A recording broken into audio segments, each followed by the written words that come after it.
ৰচনাখন লিখিব নাজানে বুলি কৈছে। Actually, I feel pity for this person.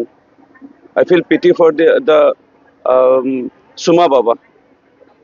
Really, he deserved that, Suma Baba. All people ignoring him. If you see the opposition alliance, he have been threw out from the opposition alliance.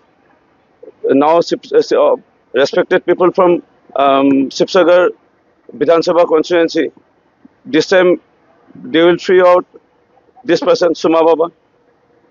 And Suma Baba, he came in my by-election 2021.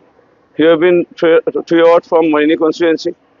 And this time also, his candidate will be thrown out from Morini constituency. And I think he will never come back to Morini ever.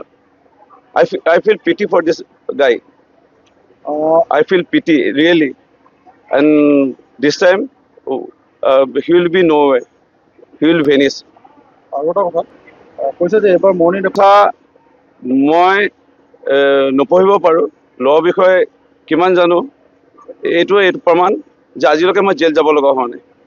And this guy he have been sentenced to jail several time.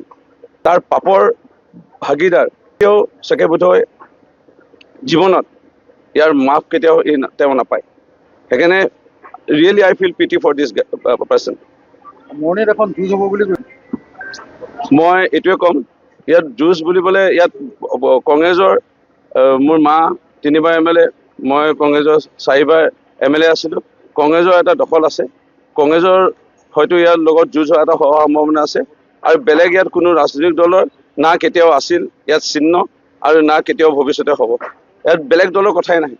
আৰু থাকিল কথা আজিৰ তাৰিখত যিটো প্ৰেক্ষাপট, যিটো ছবি, এই ছবিটোত আমি 40,000 আমিতো জিকিয়ে আছোঁ, কিন্তু আমি চেষ্টা কৰি আছোঁ 50,000 কেনেকৈ জিকিব পাৰি।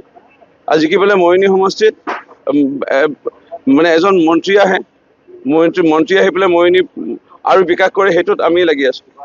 মই বুলি নহয়, এই প্ৰাৰ্থী যোনে হয়, প্ৰাৰ্থী ঘোষণা কৰা নাই এতিয়ালৈকে। প্ৰাৰ্থী মই নহ'বও পাৰোঁ শেষ মুহূৰ্তত। আমাৰ ভাৰতীয় জনতা পাৰ্টীৰ কেন্দ্ৰৰ ৰাজ্যিক নেতৃবৰ্গই সিদ্ধান্ত ল'ব, ইয়াত মই ক'বলগীয়া নাই।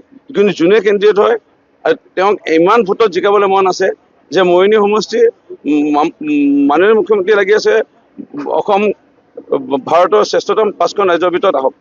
আৰু মৰিনী সমষ্টি কেনেকুৱাকৈ মই এটা প্ৰয়াস কৰিছোঁ যে 126টা সমষ্টিৰ ভিতৰত লেখত ল'বলগীয়া 10টা এটা উচ্চ পৰ্যায়ৰ বিধানসভা সমষ্টিৰ স্থানত আহক। আৰু তেনে এটা লৈ কষ্ট কৰি আছোঁ।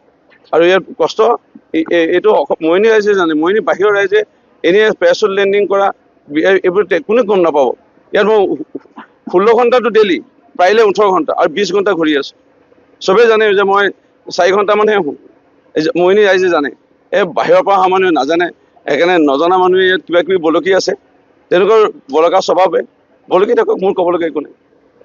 আৰু ৰাজ্য দলৰ প্ৰতিদ্বন্দ্বীগৰাকীয়ে কৈছে যে মই গ'লে অন্ততঃ নগাঁৱৰ সন্মুখীন হ'ব পৰা সাহস আছে, খেদা খাব নালাগে বুলি এনেকুৱা ধৰণৰ এটা মন্তব্য দিয়া দেখা গৈছে। খন্তেকৰ কাৰণে কোনোবা আহিছে, আহি পেলাই কথা ক'ব জানে, কথা কৈছে, আৰু সেই কথাতে থাকিব। কথা কোৱাৰ কাৰণে মানুহ চাগে তেওঁ চিনি পাব, তাৰ বাহিৰে আৰু চিনি পাবলৈ তেওঁৰ কোনো স্থল নাই, আৰু চাগে বোধহয় কেতিয়াও নাপায় সেই স্থান।